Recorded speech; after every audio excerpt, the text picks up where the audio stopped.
Hello, friends. Welcome to Empty Cloud Monastery. I'm here with Bhante Suddhaso to my right and Ayya to my left. And we're here to discuss a very interesting sutta that is offered from the Mahayana tradition, one that we don't really normally talk about that much here at Empty Cloud Monastery. But maybe actually I'll pass it on to Bhante Suddhaso, can give us a little bit of an introduction. You can start by paying homage to the Buddha. Mm-hmm. So we'll start with homage to the Buddha. Namo tassa bhagavato arahato samma sambuddhassa. Namo tassa bhagavato arahato samma sambuddhassa. Namo tassa bhagavato arahato samma sambuddhassa. Buddham dhammam sangham namasami. So this evening we'll be talking a bit about the Vimalakirti Nirdesa Sutra, and in particular one section of it. It's a relatively long sutra, so we wouldn't have time to go through all of it in one evening. And as Somā mentioned, this is a Mahayana Sutra, and we don't talk about Mahayana Sutras that often here at Empty Cloud. So today's a bit of a special occasion for that reason. And the Vimalakirti Nirdesa Sutta is one of the earliest known Mahayana Sutras. So generally speaking, one can classify the Mahayana Sutras into three main strata. The early Mahayana Sutras, which appeared generally about 2,000 years ago. So in the first 1 or 2 centuries of the Common Era. Then the middle Mahayana Sutras, which appeared around 400, 500, 600 CE. And then the late Mahayana Sutras, which appeared after that, so 700s and onward. And these three distinct eras of the Mahayana Sutras all have their own particular feelings and qualities and styles. And generally speaking, the early strain of Mahayana Sutras have the strongest resemblance to the Pali Suttas, both in style and in content. So this is also the case with the Vimalakirti Nirdesa Sutra. This is one where the style and content are not that far removed from what we see in the Pali Suttas, though of course we would still consider these to be apocryphal. These are clearly texts that were composed, again, several hundred years after the Buddha, but still of a distinctly earlier quality than much of the Mahayana literature. So the Vimalakirti Nirdesa Sutta, it centers around a series of conversations, predominantly between Venerable Sariputta and the layman Vimalakirti, who towards the end of the sutta we find out he's not actually a layperson at all. He's actually a high-ranking bodhisattva pretending to be a human, but that's beside the point of what we're talking about today. What we're talking about today is one section near the middle where Venerable Sariputta, or a person going by the name Venerable Sariputta, is having a conversation with a devata who it's revealed is Avalokiteshvara, so the bodhisattva Avalokiteshvara, who we commonly know by the Chinese name GuanYin. And it's also worth pointing out here that much of the Mahayana Sutras are not so much records of the Buddha's own words as they are records of ongoing philosophical debates among the various early schools of Buddhism that were present in ancient India. And much of the Mahayana literature was a direct response to what was seen as the wrong views upheld by particular early schools of Buddhism. For example, Venerable Bhikkhu Bodhi holds the opinion that much of the Mahayana Sutras was a direct counterpoint to the Sarvastivada school of Buddhism, which has long since died out. Rather, so it doesn't exist anymore. Hasn't existed for more than 1,000 years. And in fact, much of the viewpoints of the Sarvastivada school would have been in stark contrast to modern day Theravada thought, and also in stark contrast to the early Buddhist texts as we currently understand them. So all of this then gives us some basis for understanding what's going on in the Vimalakirti Nirdesa Sutta. So these series of conversations then can be understood as presentations of philosophical debates among proponents of different standpoints during the early development of the various Buddhist schools.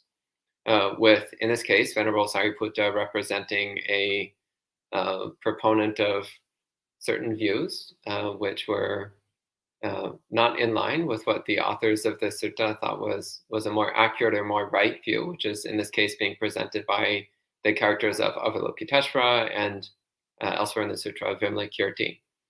And the particular section that we're focusing on is this conversation between Venerable Sariputta and the Bodhisattva Avalokiteshvara.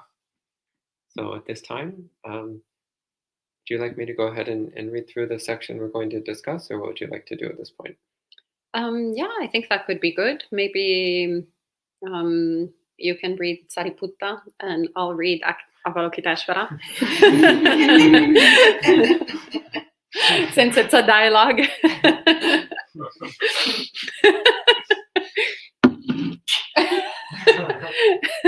I'm going to take this as a dramatic role and not a representation of my own viewpoints. So for context about the section we're about to start, so Avalokiteshvara is in the form of a woman. And this also is important because this shows that even 2,000 years ago, so very early in the development of the Mahayana texts, Avalokiteshvara was already being presented as female. And throughout the Mahayana sutras, bodhisattvas are sometimes depicted as female and sometimes as male. So they don't seem to have a fixed gender. On this particular occasion, Avalokiteshvara was appearing in the form of a woman. So we have Sariputta saying, Divine One, why do you not turn away from your womanhood? In other words, why don't you change into the form of a man? For 12 full years, I have been looking for my womanhood. I have not found it. If an illusionist made an image of a woman, would you say to it, why do you not turn away from your womanhood? What would you say to her? And Sariputta replies, it is not real, so what would be the point? In the same way, Venerable Sariputta, since all things are unstable and insubstantial, how can you think to say, why do you not turn away from your womanhood? And here there is the narration. Then Avalokiteshvara focused her mind such that the elder Sariputta seemed to have her appearance, and she seemed to have the appearance of the elder Sariputta. In other words, they exchanged bodies, exchanged genders. So now Sariputta has a woman's body and Avalokiteshvara has a man's body. Then Avalokiteshvara, appearing as Sariputta, said to Sariputta, appearing as Avalokiteshvara. So maybe you can say this since now you appear. No, this is Avalokiteshvara. This is you talking. You just have but to now speak you look like you Venerable. just have to speak in a very low voice. Okay. Venerable Sariputta, why do you not turn away from your womanhood? And Sariputta, appearing as Avalokiteshvara, said, I do not know what is to be left behind. The male body has disappeared. It has turned into a female body. Okay, sadhu, sadhu, sadhu. And Avalokiteshvara says, just speak normally.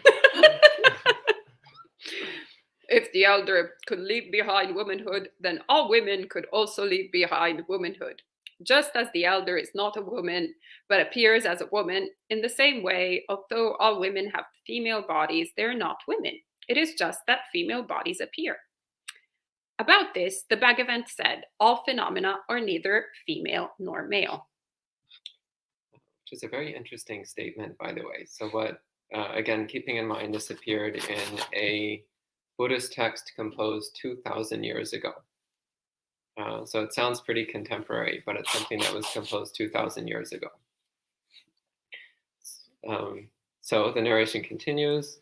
Oh wait, this is still your line. Okay. Well, then Avalokiteshvara released her focus, and Venerable Sariputta again had his own body. Then Avalokiteshvara said to Venerable Sariputta, Venerable Sariputta, where has your female body gone?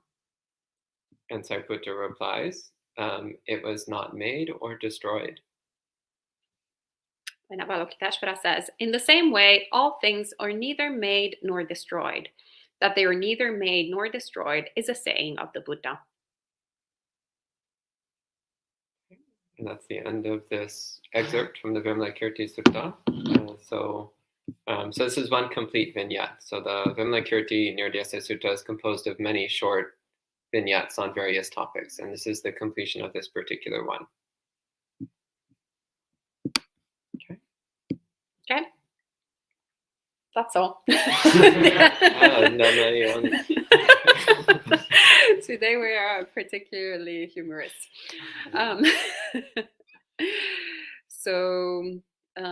Yeah, maybe actually, Venerable Vimala, would you like to share some reflections on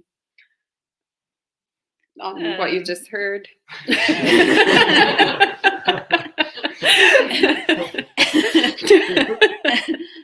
On the text or on the deliverance?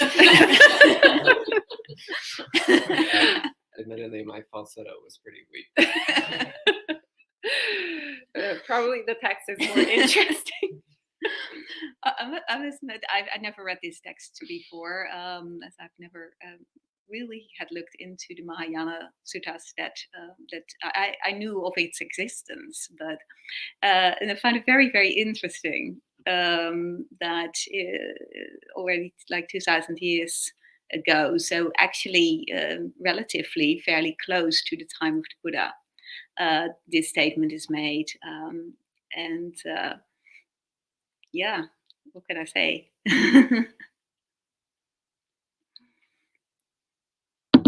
Yeah, so again, it's the central point here. So, well, first off, it starts with Venerable Sariputta, who here is representing, again, as is often the case in the Mahayana Sutras, he represents a relatively narrow-minded or limited view on Dhamma. So Sariputta seems to be starting from this statement of like, well, why are you appearing in the form of a woman when you could be in the form of a man? So the underlying assumption being that if you have a choice, you'd always have a male body. And Avalokiteshvara is well, first replying by saying like, well, what the heck do you mean by being a woman? Saying like for 12 years now. So 12 years, by the way, is the amount of time that Avalokiteshvara has been in Vimalakirti's house. So that's where this number 12 years comes from. So it's not just totally random. It's like, wait, 12 years? So it's in the previous dialogue, Vimalakirti said, or Avalokiteshvara says she's been in Vimalakirti's house for the last 12 years. So she says, for 12 years, I've been looking for my womanhood. In Pali, this is iti bhava, the state of being a woman, or the character or condition of being female. And Avalokiteshvara is saying, I can't find this anywhere. Like, what is it that people are talking about as being womanhood or the state of being female? I can't find it. What do you mean by this? And then gives the example of, well, if somebody creates an image of a woman, would you ask that image to stop being a woman? And of course, Sariputta is saying, well, it's not real. It's just an image. So what's the point in asking that image to change? So here also Avalokiteshvara is pointing to the fact that we are not our bodies, that our bodies are physical appearances, but it's not who we are. It's just a temporary manifestation. And so again, that's what she says in the next statement. It's saying all things are unstable and insubstantial, which again is quite familiar statements, even from the early Pali texts. So since these bodies are unstable and insubstantial, how could they possibly be our true nature? How could they possibly be who we really are? So if a female body is appearing or a male body is appearing, well, that doesn't really mean anything because that's not who we are. It's just another insubstantial, unstable manifestation. But it's not our true nature. It's not our essence of being. So how can we talk about being essentially male or female when we're just talking about these temporary, insubstantial, illusory bodies? And then Avalokiteshvara does her little magic trick of swapping each other's bodies. And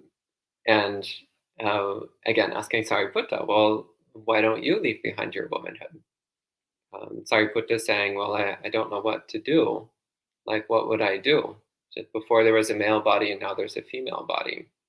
So for me, what this also calls to mind is the rebirth process.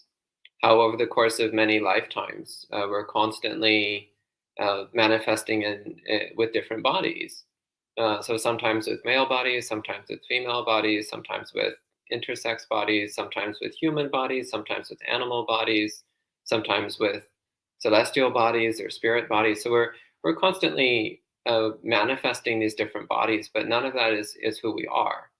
But while we have a particular body manifesting, it's actually quite hard to make it dramatically change shape. We can make it change a little bit, but making dramatic changes is not particularly easy. So I think that's also something that's kind of being hinted at here, is this the rebirth process through which someone can have a male body in one life and a female body in the next life and a male body in the next life. And so there can be this constant switching happening, but it's hard to control the current appearance. And then we have this interesting central statement, which again sounds like something out of a modern gender studies textbook, but was written 2,000 years ago, of Avalokiteshvara saying, although all women have female bodies, they are not women. It is just that female bodies appear. So this is just another way of explicitly stating what she's been saying so far, which is that we can't essentially say that anybody is ultimately and fundamentally a woman. All we can actually say is that currently it looks like there's a female body. But this identity of somebody being a woman is a fiction that we create in our mind. We've created the fiction of an ongoing, persistent being that's essentially female. But that's not actually what we're observing. What we're observing is just a body that appears to be female. And then this statement being attributed to the Buddha, that in Pali, this would be Sappa Dhamma na iti na purisa.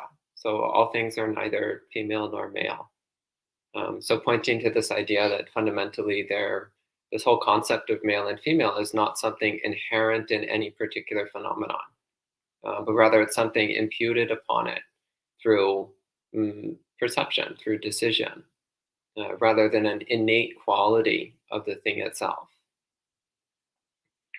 And then concluding with this statement that all things are neither made nor destroyed. So this is so through this, Avalokiteshvara has been targeting particularly the idea of gender. But at this last statement, it kind of opens it up to absolutely everything. So saying nothing is ever made or destroyed. So this is actually a direct pointer to Nibbana. So Nibbana is that which is never born and never dies, that which does not arise and does not cease, that which does not come or does not go, that in which there is no increase or decrease to be found. So Avalokiteshvara here is also, as I see it, subtly pointing to the fact that this attachment to gender as being something essentially real, fundamental real aspect of who we are, essentially blocks us from seeing Nibbana. It blocks us from seeing the unconditioned. By getting caught on any specific condition, whether it's gender or something else, then one is unable to see the unconditioned. One is unable to see beyond the limitations of specific characteristics. So those are a few thoughts that come to mind when I read through this section. So Venerables, do either of you have some more thoughts coming up? Thank you, Bhante, for that. Sharing those words, where actually a few different things come to mind. First, the Samyoga Sutta in the Pali Canon that actually pretty much addresses precisely what you said. So how does essentially how we identify basically with masculinity or femininity, so the faculty of being masculine or the faculty of being feminine. And it's very interesting, that sutta, because it's actually often quoted as this kind of sort of evidence that there is some sort of binary, right, in in the old text. But it's actually, when one sees the definition of masculinity and femininity, they're actually exactly the same. Just the only thing that changes is masculine and feminine. And they're also all irrelevant. They have no connection to any physical part of the body, but it's all essentially like the appearance of someone masculine, or the way that one, how do you say, the makeup, the sort of appearance, how one dresses up as either masculine or is either male or female, so to speak. So all these things that actually are not described in one particular way. It doesn't say, for example, that their short hair equals masculine or long hair equals female, or any of those sort of specific attributes, but rather the way that one wears the hair in a masculine way or in a feminine way, and basically how we develop an attachment towards that we perceive as masculine, or that we perceive as feminine. And in that way we form our identity, and in that way we're not capable of transcending our masculinity or femininity. So that is very interesting. The other thing that comes to mind is the Kaccanagotta Sutta, where the Buddha encourages us to reflect how we tend to always constantly think as classify things as existing or non-existing. So also in this case, as female body or male body as existent or non-existent. But in reality, actually, the Buddha teaches the Dhamma by the middle. So everything is dependently arisen. So when Avalokiteshvara switches her body with Sariputta, essentially, it's not that their bodies don't exist anymore, but they're dependently arisen. So in that moment, the conditions change. So a physical male body comes into being, where before there was a masculine body. No, I'm getting it wrong. Masculine female body appears in place of the masculine, vice versa, right? So the conditions have changed, and hence this has come into being. So it's not that it doesn't exist or exists, but rather right now it manifests because those conditions are present, and it's subject to change. And so that's very much connected also, obviously, to the process of rebirth, where we think that right now, we have this body and it means so much, and that's either our womanhood or malehood or everything in between. And that it has always been like that and will always be in this way. But in reality, we've been everything in samsara except for enlightened beings. So we've had both female bodies, male bodies, trans bodies, every single type of body, also no bodies. Must have been quite great, actually. Nice little break here and there, right? But yeah, important to understand how all of these states are transitory, they're impermanent.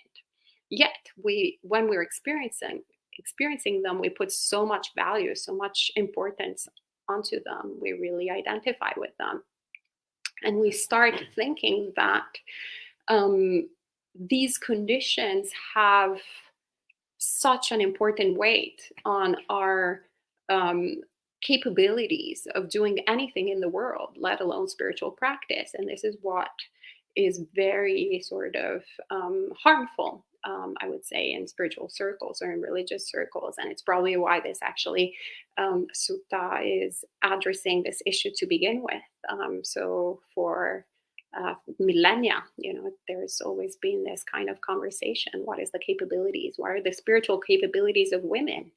And obviously the Bhikkhuni Somā, from whom I get my name, obviously answers in a very unequivocal way, which is very similar to what is addressed in this sutta, which is, what does womanhood have anything to do at all when the mind is concentrated well and sees right into Dhamma? One who thinks, I'm a woman, I'm a man, or anything at all, is fit for Mara to address. So constantly we're creating the conditions. Whenever we identify with anything in the world, we create the conditions for essentially all the hindrances to appear in the mind, all the obstacles to actually see the reality of how things are, and to transcend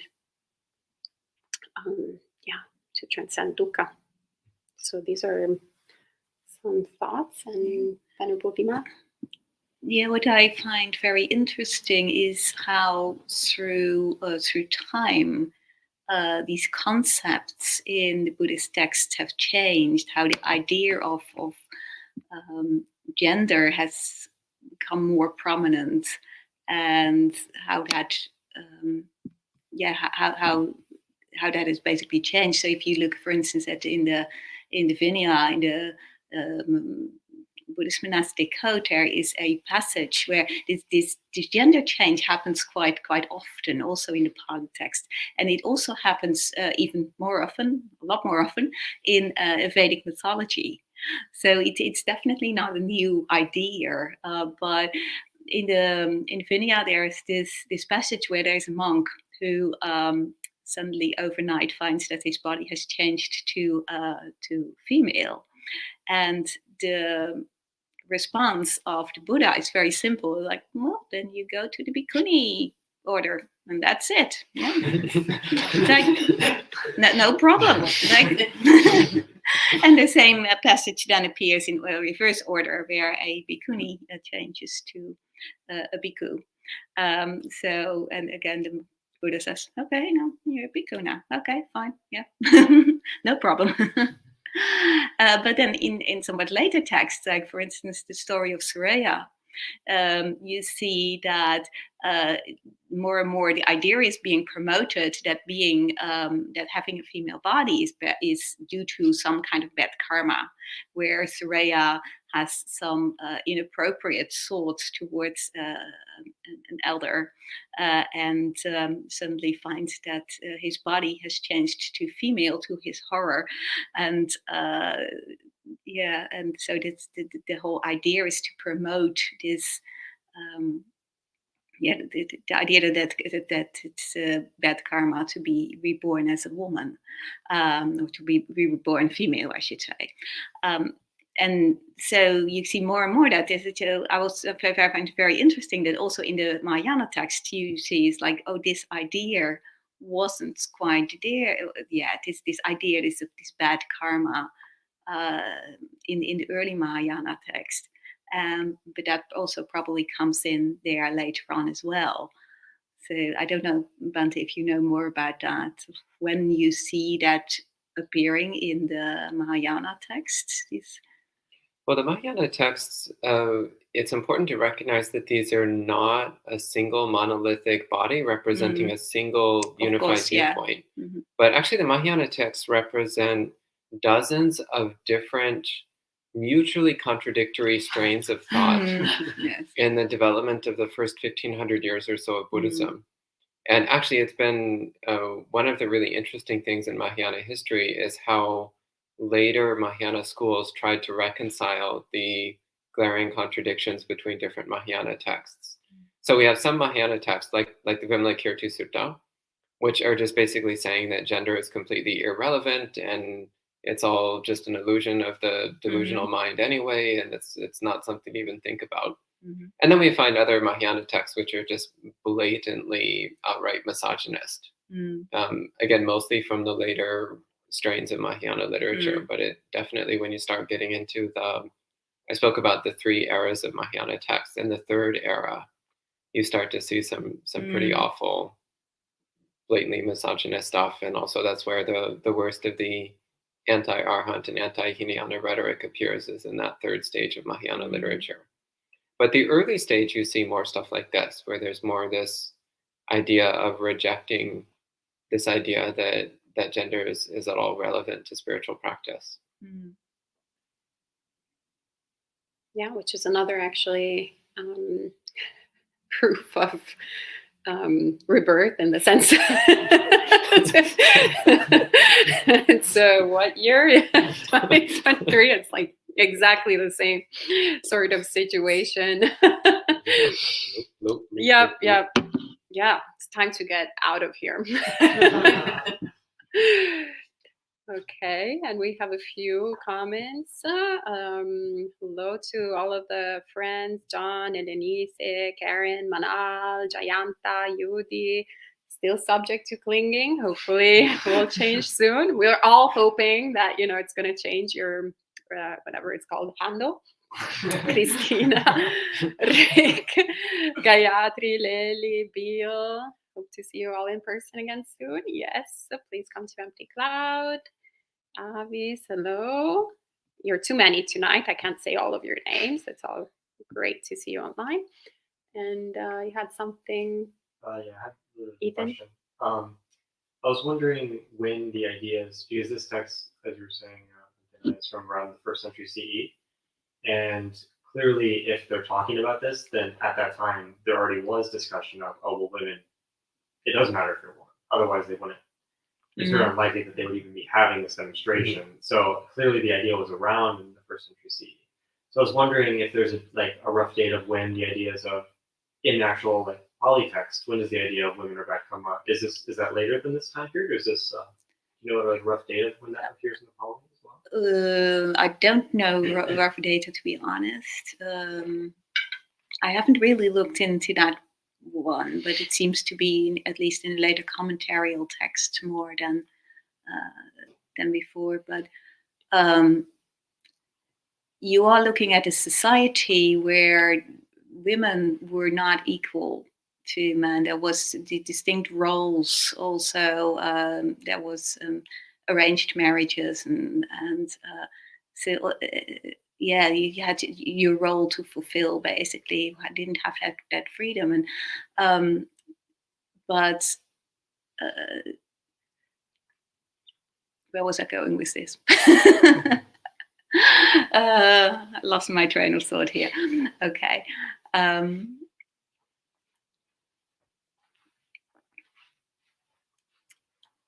You're saying about the appearance of sexism.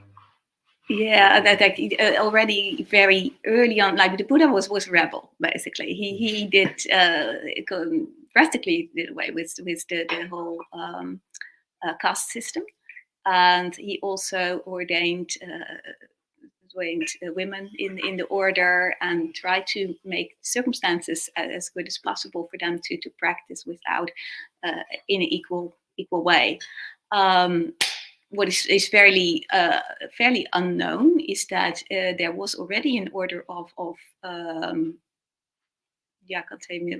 female monastics at that time in the Jain order, which was far bigger than the male monastics in the Jain order. But they were still, and that was at the time of the Buddha, already before the Buddha started ordaining female monastics. But they were not equal to the men. They were, like, for instance, not allowed to, there's a lot of things that they were not allowed anyway. So they had to refer to the men always. And the men made all the rules. And the Buddha did away with that, basically. He made the women he empowered the women. And after the time of the Buddha, when the Buddha had passed away, you start this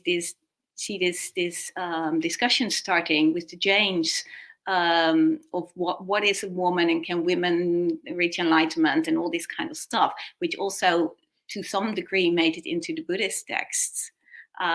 So yeah, this equality, this idea was, like you said, in the first century. Apparently, that was already this sutta wouldn't be there if it wasn't an issue, if there wasn't some kind of discussion already. And I think that discussion has been ongoing for ever since that time. We also find some hints of it in the development of Abhidhamma.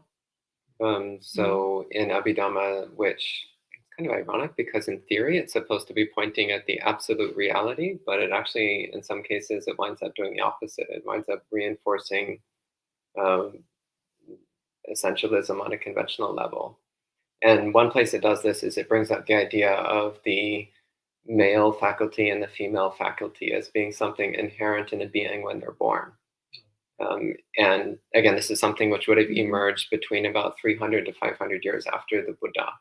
When the various Abhidhammas were becoming like solidly formulated and laid down in the form that we would eventually have. So that's another place where the idea of there actually really being something genuine and immutable about gender started to appear. Though I don't think the early Abhidhamma actually gets into assigning value to one or the other. So again, I'm actually not an expert on that aspect of early Buddhist history, but maybe in a few years you will be. In the book Buddhism After Patriarchy, Rita Gross, who was actually a scholar of gender studies and a Buddhist practitioner, she actually mapped essentially the genesis of all of this dukkha for all the traditions. So you can see if you go through, excuse me.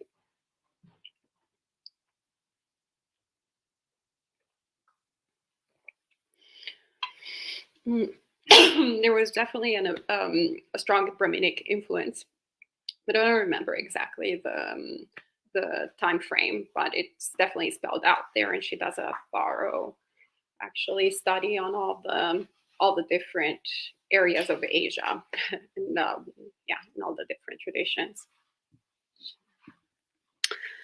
And Holly says, "This is so refreshing and true." And Yudi says, "Female and male is simply the biological aspect of being born in the human realm and taking either form. Consciousness doesn't have a gender or sex." Yeah, we are quite obsessed, it seems, on genitalia. Yeah, if we replace that with like blue eyes, for example, and brown eyes, and that it means so much, based on who has blue eyes. Who has blue eyes? Actually, none of us do. No. Oh, well, Bhante Suddhaso in Italy has blue eyes, but apparently in the United States he doesn't. This is called hazel in this country. It is distinct from true blue eyes. In Italy, we don't have these distinctions. You're also blue-eyed. Anyway, this is, once again, an example of how ridiculous all of these things are. And Holly says, "I have read before to not dwell on gender on the path, but in ordaining those happening to be in female body, few Buddhist leaders have an open mind. They do not walk the talk. Many are threatened, I think. Why do you think this may be so, this being threatened?" Well, since You lose power. we don't have the appropriate body to respond to this, maybe Bhante, you can be the spokesperson of the ambassador. Not precisely, because I'm actually fully in favor of ordaining people regardless of whether they have a male body or female body. So to me, it doesn't actually make any difference. So I can't be a spokesman for people who disapprove of ordaining female bodies, because that doesn't describe me. As for why some people are against it, well, I think actually what might be more useful is to... I think threatened is the question, yes. Well, I think first off is appreciating the fact that there's many who are not threatened and many who are in fact openly supportive. So It's really easy to focus on the negative because, and this is samsara, it's a giant cesspool which is full of awful things. So it's easy to focus on the negative, but it's good to recognize that there actually are lots and lots of male monastics who support the ordination of the full ordination, the bhikkhuni ordination of female monastics.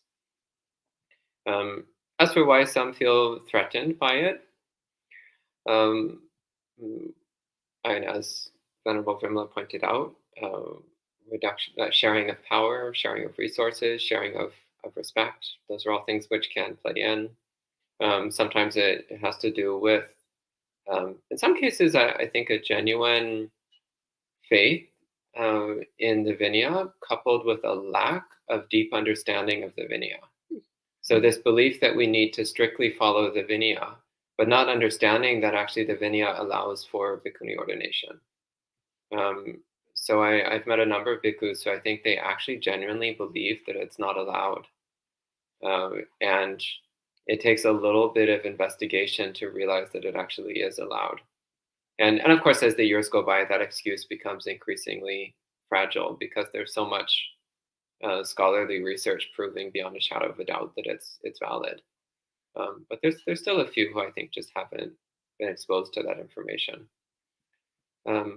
Otherwise, again, I think it's not really worth dwelling on the less appealing sides of samsara, but rather appreciating that there is progress happening, and there are many opportunities these days for female-bodied people who want full ordination. Okay, thank you. And Scott says, how can I can't pronounce this in English. Phenomenological? Yes, thank you.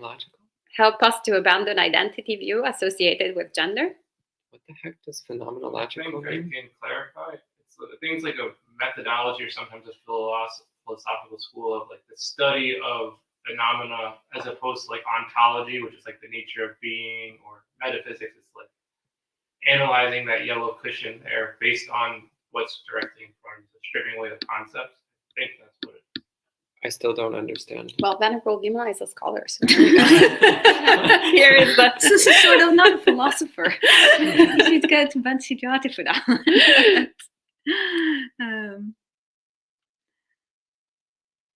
Well, personally, I'd go like, well, how can Buddhist reflections help us to abandon identity view associated with gender? I would change that around a little bit.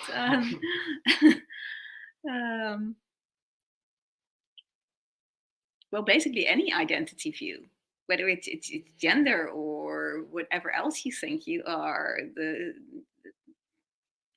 all of that is just a conditioned phenomena, and it's only temporarily.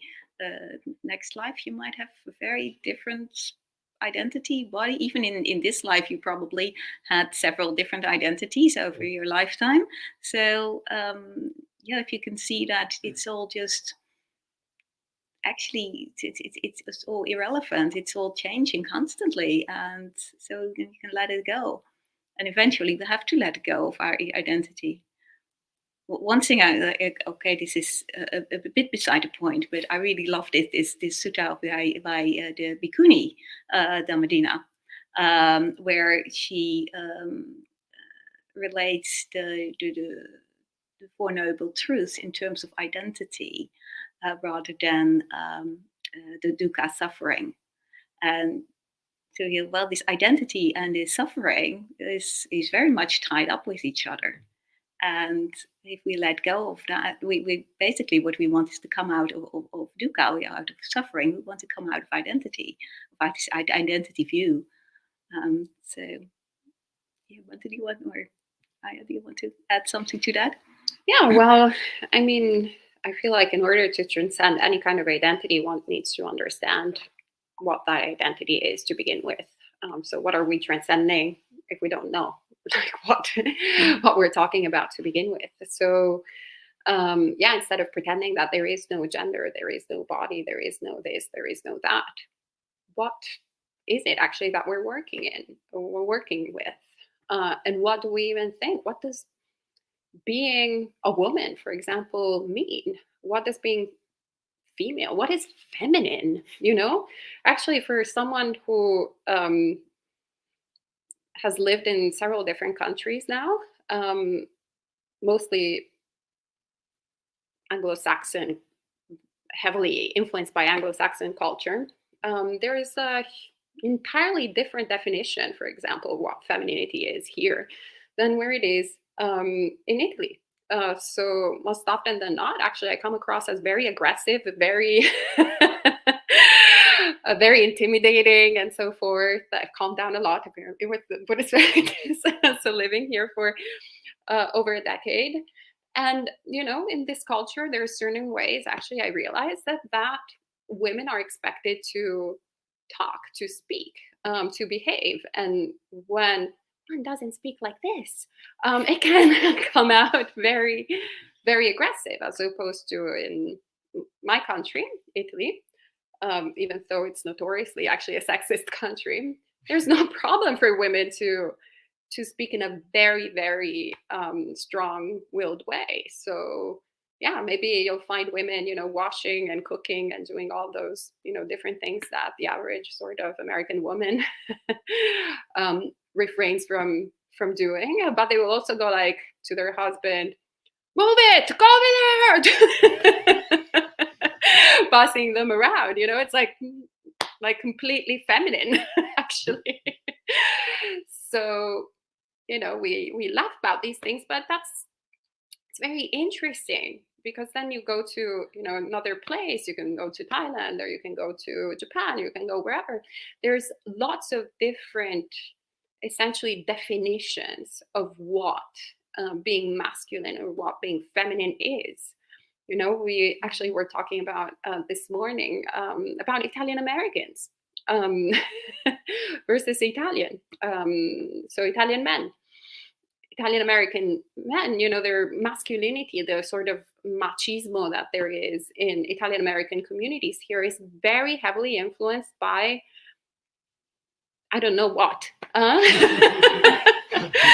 But you know, it's usually like the kind of masculinity that at least I observe in this country. Usually it's, the definition is kind of like baggy, you know, like pants, and kind of being scruffy and kind of a little bit stinky maybe, and really bad shoes, and just really kind of, oh, I just put the first t-shirt, you know, that I found. A dirty one off the floor. Dirty one, yes, you know. And someone who grows up here and comes from, you know, perhaps an Italian like family, then they mix whatever they absorb from both the culture that surrounds them and the culture that their relatives and families have brought. And it's kind of this kind of mix that it's very hyper masculine in America. So then they go back to their homeland or their ancestry, and they are expecting, you know, this perhaps stereotype even more so. And instead they see the average like straight Italian man, like plucked eyebrows, hyper tan, tight pants, woke up 4 hours ahead of time in order to coordinate all the clothing, perfectly shaved, goes hand in hand with, you know, other males. And that behavior, which is actually extremely masculine, actually the more masculine, usually the more macho one is in Italy, the more kind of effeminate, actually. Like there's a lot of caring about the appearance. It's considered very, once again, effeminate here in the United States. So they're shocked to see that that is actually what, you know, what being Italian is. And so we see the ridiculousness of this masculinity and femininity, because it's just constantly shifting, constantly changing. When I put these robes on, I was actually talking with these other two monastics, and you know, one was she was from Burma, and another monastic was American, and was also gay. And actually we were talking about what we liked about this robe, and it was very interesting because he said, I actually really like that it's very feminine. And And she was like, feminine? I really like it because it's very masculine. And I was like, masculine and feminine? I really like it because it's non-binary.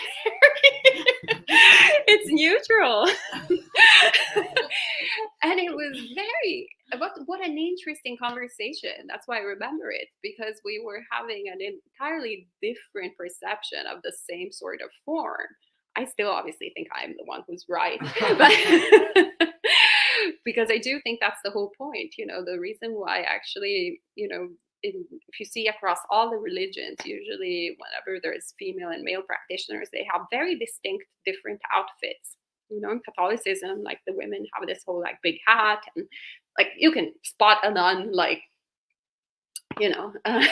from towns away, kilometers away. Yeah, but in Buddhism, actually not the case. We all wear the same exact thing, and so traditionally we're all supposed to. Well, look, actually, I'm the traditional one here. There are some color differences in some traditions. That has more to do with the regional dyes that were available that then influence things over time. Yeah, but I mean, nowadays in various traditions, they say that the female monastics wear darker brown, and and that's a corruption. That's a corruption of it's not intended to be that way. Actually, I feel like that's the problem of our attas, that then we create these identities and we create obstacles for people in the path, rather than actually creating the conditions to transcend these attas. Absolutely. But if we see actually in the Mahayana tradition, where since they're all covered up and they didn't have any problems with sort of full ordination, bhikkhus and bhikshus and bhikshunis have exactly the same robe everywhere. There's no problem. It's just now in the Theravada we're really messed up. So like we try to enforce different either colors, as Venerable was saying, or put what the venerables are wearing, extra cloth, even when it's not cold outside, and so forth, and create these distinctions on how to wear the robe or not wear the robe. But that's nowhere to be found actually in the Vinaya. Yeah, and also all Theravada Buddhist artwork older than 100 years ago, all of it depicts bhikkhus and bhikkhunis exactly the same way. Like no difference in robe style or robe color or anything. It's exactly identical. What I find interesting is that like this whole discussion of what is a woman and how this woman's supposed to be, that's like has been held forever. And if you look at the Brahmanical text, they have this whole list of characteristics of a woman. And of course, these texts are all made by men, right? So all these lists of what a woman is are made by men. And there's things like, it's not just like the primary gender or sex characteristics, but also things like long hair is sign of woman. So if you're a man with long hair, you're immediately being put into the category of third gender because you don't fit in either category, and things like that. And that it's quite interesting to read how that has defined that they're trying to define this, and that is actually also made it into the language. Sanskrit wasn't gendered, or pre-Sanskrit wasn't gendered at first, and it became gendered later on, and they started to use the same word to denote grammatical gender as well as physical gender. And that created a lot of problems. And since all our languages, or many of our Western Eurasian languages comes from Sanskrit, most of them have this gender still, and it's something that we are still struggling with especially in Europe. English has sort of collapsed most of its genders over time, but if you go to French or German, then it's very, very gendered. It becomes very impossible to write anything without that, and that's where we have lengthy discussions of how to do that. I'm diverging a bit from the topic. Sorry. Yeah, so it's important to differentiate grammatical gender from like sexual gender. So coming from a very gendered language Yes, yeah. like Italian, everything has a gender in Italian. And actually the gender, for example, for milk in Italian is different from the gender of milk in Spanish. So it's really arbitrary. Sometimes there is a connection with the actual what we use gender in English, but sometimes it's not. So it's actually a very intricate, very complex conversation. We have several questions online, so I think we should keep Yuli moving. says, I came into acceptance that is irrelevant to attach to the general views of the world with regard to sex or gender. Buddhists should know better. Yeah, we should. And yet, keep in mind that the vast majority of Buddhists are still unenlightened. Yeah. We should all be enlightened, but we're not. Isn't that sad?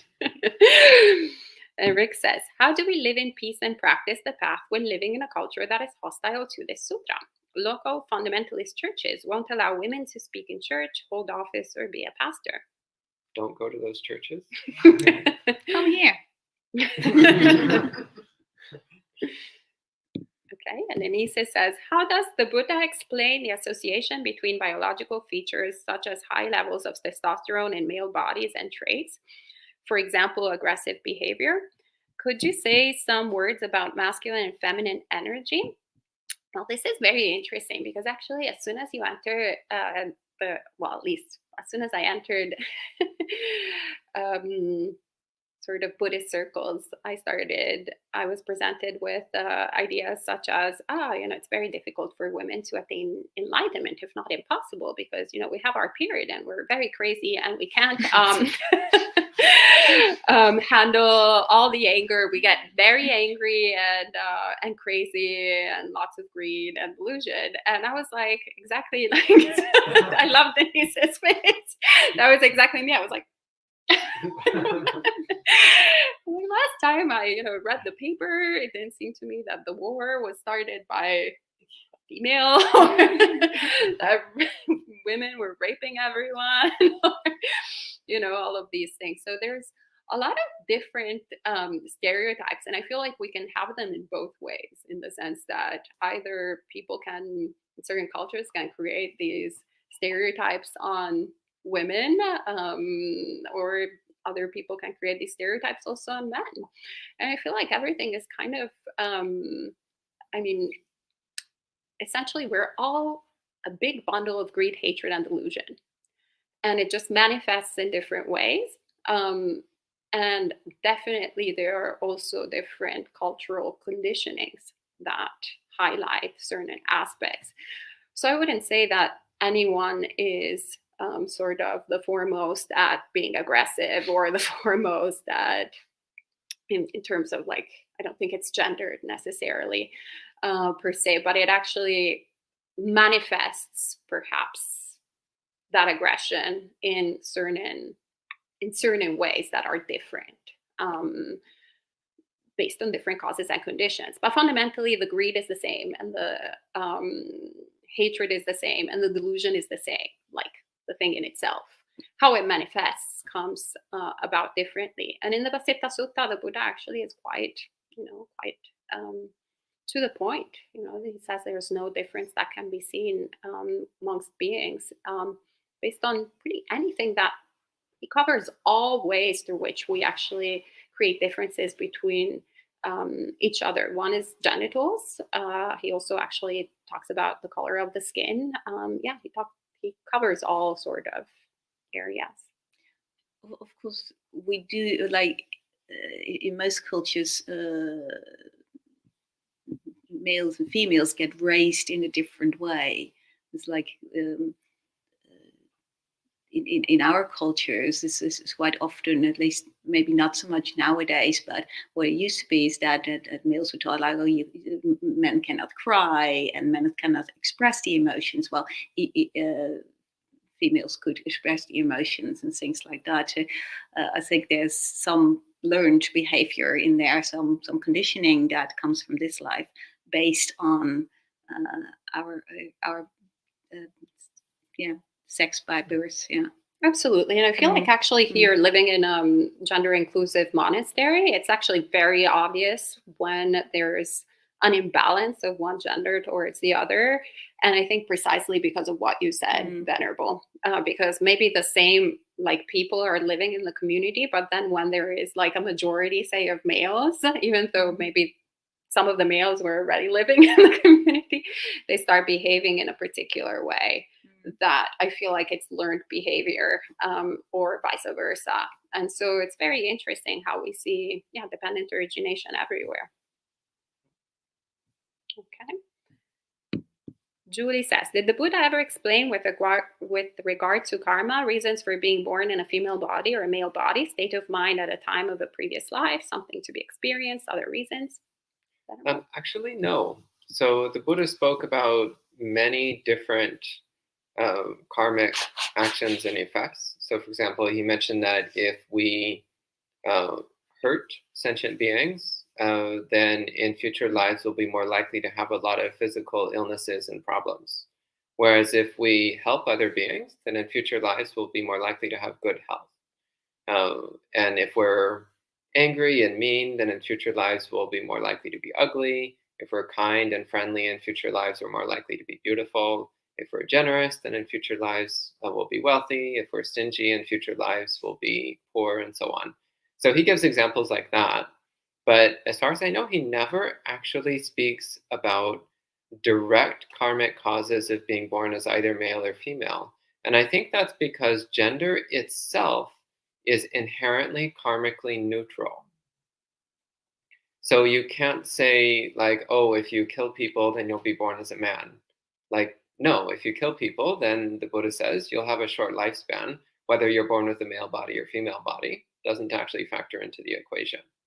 So as far as I know, there's nowhere in the Pali Suttas where the Buddha directly connects one's gender with actions in a previous life. This kind of notions, at least in the Pali, it appears in the commentaries far more than I haven't found it anywhere in the suttas. No. Okay, I think we're all in agreement on that one. Yeah. And Sud says, dear Venerables, though gender is not oneself, does it play a role in karma? For instance, mothers go through so much and sacrifice so much from 9 months in utero to birth to raising the child. Are they making great amount of good karma by being female? Well, I would say, first of all, that hopefully you're also going to help raising the child. Maybe I understand the other parts, Sud, but watch out with that one. Yeah. In fact, you should spend the first 9 months devoting 100% of your time and effort to childbearing while your wife takes a vacation. Just so everybody gets a fair share here. Yeah. And does it play a role in karma? Yeah, I mean, guess good karma, sure. But it's not being female that's the good karma. It's taking care of another sentient being that's good karma. And you don't need to have a female body in order to take care of other sentient beings. Yeah. I did wonder if in the Lakkhana Sutta, it's one of the latest in the canon, but I think they talk about karmic effects for the 32 marks, and some of those are male. So I wonder if, like, maybe for some people it might be confusing if they come across, they don't understand, they're talking about, this, you do this karma when you get this mark, and it's a male mark. So it almost seems like someone could interpret that as like, oh, look, this is to say that this karma leads to male. Yes, I don't know if that was worth mentioning at all, but just.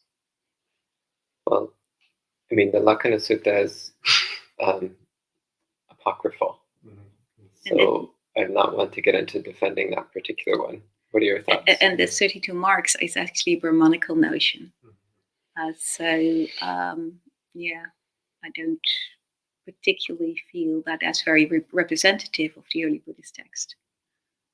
Yeah, I just mentioned it in case someone people who don't understand that when you read and then they Thank you. Yeah, I mean, I think, getting back to what Sud is saying, I feel like we place place too much specificity on karmic effects that, the potential that a body can have. It's like also if someone has a particularly like muscular body and can lift a lot of weight, it's just like the process of the body. Even if you're helping people while this is happening, maybe they're trapped people. If I go there with my untrained weaker body, I won't be able to do that as much as, well, not even Bhante Suddhaso, but it's really sad state of existence if that person is trapped. But yeah. And don't get trapped when you're at the monastery. Yeah, actually, here it was a bad example. Anyway, next question. Yes. Yeah, some of the things that came to mind during the reading and the whole discussion is that I think a lot of this is like cultural conditioning that seeped into Buddhism and never departed. As a Mahayana Buddhist, Mahayana Master Sheng Yen, who passed away in 2009 before the gender discussion really opened here, he had said that bodhisattvas are always androgynous. So that's a pretty radical thing. But my take is that kind of Mahayana masters like Sheng Yen, Thich Nhat Hanh, they were the exception to the rule within traditional Mahayana cultures. And from my understanding of the text, there's everything from like doing away with gender distinctions to reinforcing gender distinctions from the beginning through the end. But I mean, a fundamental teaching of Buddhism in general is that the five khandhas, the five skandhas, all conditioned phenomena, they're not self. So if consciousness isn't self, if body isn't self, it's just kind of identities that we take on. And if we cling to them, then there will be disagreement and division. So I very much enjoyed the discussion. Yeah, well, you actually touched on a very important point there, which is just because the Buddha taught something doesn't mean that every single Buddhist is also going to teach that. So actually Buddhist history is littered with Buddhist teachers saying things that contradict the Buddha. So it's unfortunate, but it's not surprising. It's human nature. I think even the Buddha kind of expected that. Okay, we have a lot of questions online. We should keep going. Okay. Blossoms and Bones. Che è un italiano di Roma, di Trastevere. Ciao. Benvenuti. Says, I think what a lot of people fail to understand is that gender does not equal sex. Once we realize they are different aspects, then it can help people understand both in terms of transgenderism. Yes, absolutely. Thank you for contributing that. And Joel says, are the original rules about male monastics being senior to all female, regardless of length of ordination, still apply? Well, those rules weren't original. They were added after the time of the Buddha. So they did not apply in the beginning, and they don't apply now. But unfortunately, people have attempted to apply them at many times throughout Buddhist history. And Blossoms and Bones, who's Italian, says, esatto, I think about our conversation before, maybe on Italians. And says, expressions of gender are fluid and change from person to person, culture to culture, from time to time. Let's not forget that high heels came from Persian, the 10th, 20th, 12th century men. Exactly, yes, very important. We definitely know our fashion in Italy. And Son of Apollon says, I think it's important to transcend all identity, including gender, and that includes cisgender heterosexuality. It's the identity that society has deemed as normal to have, but it's still an identity. Yeah. Oh, Bhante Kusala. Hello, Venerable. Good to see you. And Rick says, how do we become free of aversion when practicing a culture or a Buddhist community which demeans women?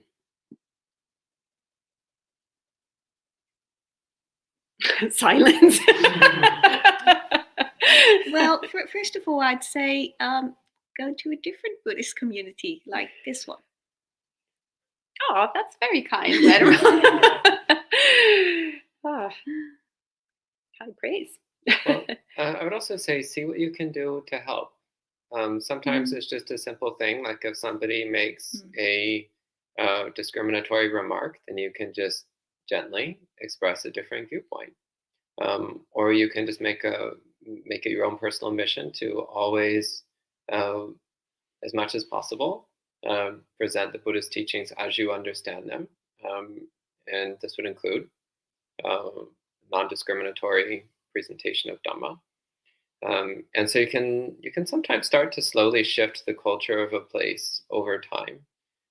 But also, I do agree, if a culture of a particular place is really genuinely toxic and anti-Dhamma, then sometimes there's really no option but to leave. If it's a place where there is much that is good Dhamma, then you can appreciate that which is good Dhamma while also remaining sharply attentive to catch that which is not Dhamma or contrary to Dhamma. For example, if you have a flower garden with a few weeds in it, it's not necessarily the right option to get out the flamethrower and burn the whole garden to the ground. Sometimes it's better just to appreciate the flowers while also acknowledging that the weeds are not supposed to be there, but you still appreciate the flowers. So this is actually what you'll see in a lot of Buddhist communities, is that there's actually a lot of really good, genuine Dhamma there, but it's mixed in with some rather ugly weeds. So as long as you have the power to distinguish which is which, you can still get some benefit from participating in the life of that community. But you do need to watch your own mind, because we can start to absorb non-Dhamma attitudes from other people if we're not very careful.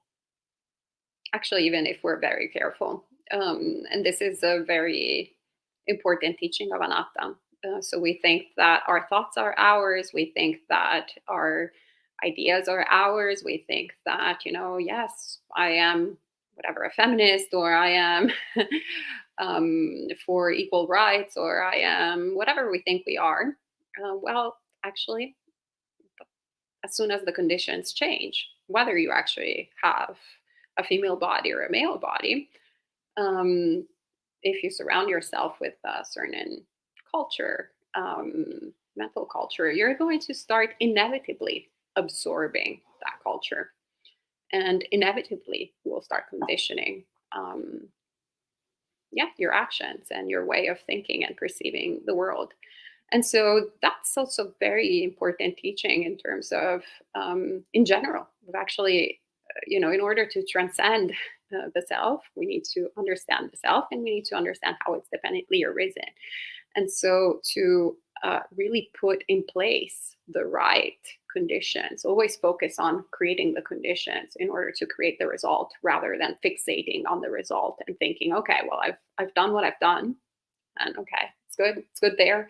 Let me focus on something else. No, actually, I would say probably a very incredibly experienced practitioner can keep an independent mind, sort of a mind that is protected from external conditioning. But the majority of folks will be extremely conditioned by everything else. So always look at the result rather than,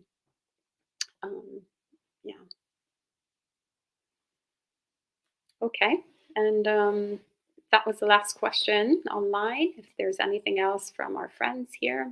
You had a question this morning, I think. Yes, I actually asked it.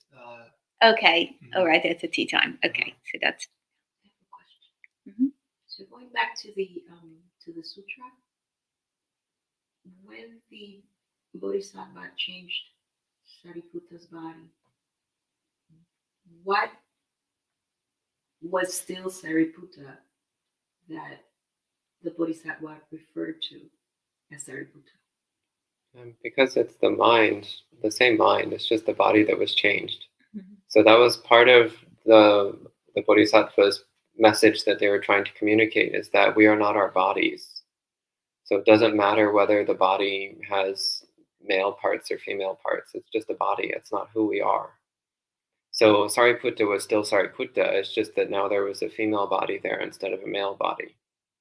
So, but what was that Sariputta? Sorry? What was that part that was Sariputta? So that's the mental components. So we talk about the 5 components of being, the 5 khandhas. So there's the physical body, and then there's the 4 mental components. So rupa changed. But the other 4 remain the same.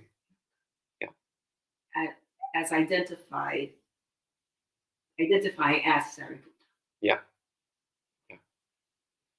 Well, clearly subject to clinging in this Yes. sutta. So it is also important to keep in mind when reading the Mahayana Sutras, although they're using familiar names like Sariputta and Moggallana, they're often being presented as unenlightened practitioners. Oh. So this is why we have to be a little careful when using these names. Even within the sutra. Well, I think it's actually meant to provoke, since back then, the exact reaction that Bhante is having of being extremely uncomfortable with the fact that Venerable Sariputta is not the sort of hero of the story. As much as I love GuanYin, I'm also a big Sariputta fan. So I always have to treat this as it's just somebody else who just happens to have the same name as Sariputta. But no, it was intentionally used precisely.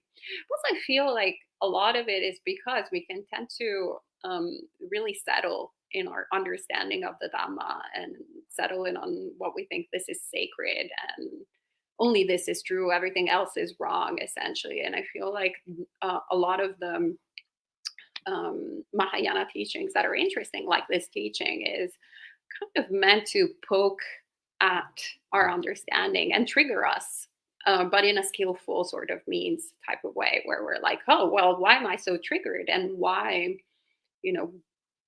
is there like a different way to look at these things, because otherwise, actually, we were talking about earlier, there's in a passage precedent to this interaction with Avalokiteshvara, Sariputta, on gender, Sariputta is still talking to Avalokiteshvara, and actually one of the magic tricks that she does is to have flower garlands like drop from the sky, and like they start adorning his neck, and he gets really paranoid because, as you all know, since you're all on the 8 precepts, you have the precept of not wearing adornments and garlands, and so clearly that was a breaking of the precept, and he tries so hard to actually remove the garland, but he can't, and so there is some dukkha into that, which is another sort of kind of poking at it, and how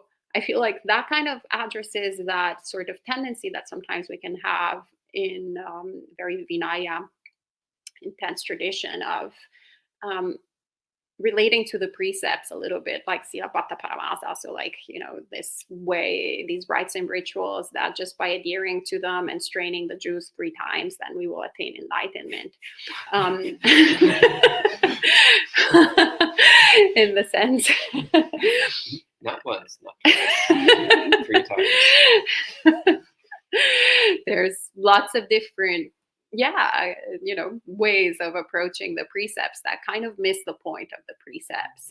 Mm-hmm. And I think this is a sort of skillful means historically to address that and create that a way of going like, why am I even following these precepts? Or what is it that I think? Okay, like the 5 khandas, maybe there's the 6th khanda of gender, which is actually who I am. Permanent self. Yeah. Let's say Nicha, Atta, but still Dukkha. Yeah, so all of that I think is very useful, especially as practitioners who are very into the early suttas. There are some later suttas that are good to take in and discuss. Okay, so I think that's all for this evening, maybe, and we'll see you all tomorrow morning, and we'll end with 3 sadhus. Sadhu, sadhu, sadhu. And for a friend in Rome, we will be there in a couple of weeks. Well, I actually will be there in 2 weeks. And the Bhante Suddhaso will be joining me in Italy in mid-April, and we will be walking around in Italy. So if you want to meet up, send us an email. Oh, there's also a last question, actually. But technically, we have 10 minutes. But we already answered it. When it's over, it's over. Okay, well, but Suddhaso is the most senior, so we'll have to end with that. Thank you.